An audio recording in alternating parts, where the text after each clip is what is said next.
To quote an author and theologian and good pastor, Henry Nouwen, he said that Christian hospitality isn't a place where change is forced. It's creating a space where change can happen. The job of a pastor requires so much talent. The expectations of pastors, whether that's from denominations, whether it's their own expectations that they put on themselves or they believe God has for them, it's just not usually humanly possible to live up to. There were these two parts of my life that felt like they didn't go together. I realized that there were parts of me that I felt like couldn't show up in the room. I felt like I needed to reflect back to the people around me what they were used to, what they wanted to see.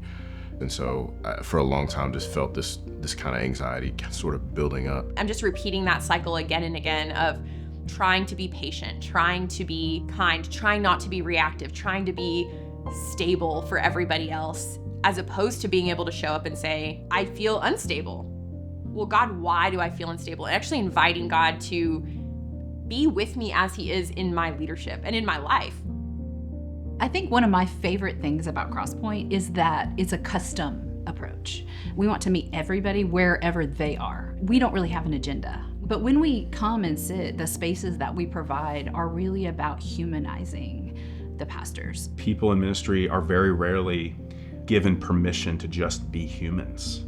And that's one of the things that we do at CrossPoint, is try to create that space where we can listen, we can hear the real true story of who a person is and help them sort of be rehumanized. They get the opportunity to remember parts of them that perhaps have been lost, or discover parts of them that have never been allowed. I think I didn't understand the influence that healing would have until after it had happened, really. There's an interesting thing that happens as you step out of the shadows of your own pain, your own struggles, your own trauma. You invite other people to take that risk too. The people who care the most about others who are isolated are often isolated themselves.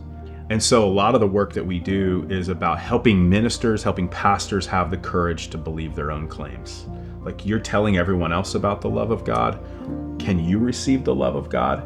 Can you have the courage to believe that for yourself? I have it kind of stitched in my head from Rich and Cliff talking all the time about God loves you, God is with you, and God is for you. Why do it alone if the whole premise of what we believe is that God is with us and that's the best news in the world? You don't have to do it alone. And it's not true that you can't tell the truth about where you are and what you feel and what you need. We exist to create that space. So don't believe that lie that you have to do it alone and that nobody cares or nobody could bear to hear about your brokenness.